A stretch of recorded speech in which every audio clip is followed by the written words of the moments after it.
இப்போ பிரம்மஸ்தானம் வீட்டினுடைய ஒரு 8 திக்குக்கும் பார்த்தீங்கன்னா, எல்லாமே பார்த்துட்டோம். பிரம்மஸ்தானம் அப்படின்ற ஒரு விஷயம் எங்கே இருக்கணும்? எங்க எது அந்த பிரம்மஸ்தானத்தை இயக்குகிறது? பிரம்மஸ்தானம்னா என்ன வாஸ்துல? அப்படின்னு பார்த்தீங்கன்னா, வீட்டினுடைய மத்திய பகுதி தான் பிரம்மஸ்தானம்னு சொல்லுவோம். ஓகேங்களா? வீடினுடைய மத்திய பகுதி.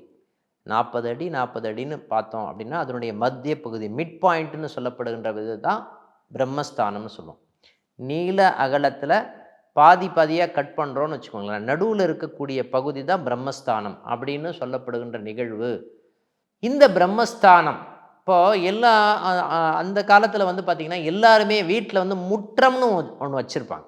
ஓகேங்களா? அந்த செட்டிநாடு சைடில் இருக்கிற ஹவுஸ்லாம் போய் பார்த்தீங்கன்னா, முற்றம்னு இருக்கும். அதுதான் பிரம்மஸ்தானத்தினுடைய பகுதி. இந்த முற்றம் தான் பார்த்தீங்கன்னா, பிரம்மஸ்தானத்தினுடைய அடிப்படை சம்பந்தப்பட்ட விஷயங்கள் இங்கே தான் அதிகமாக இருக்கக்கூடிய பகுதின்னு சொல்லலாம்.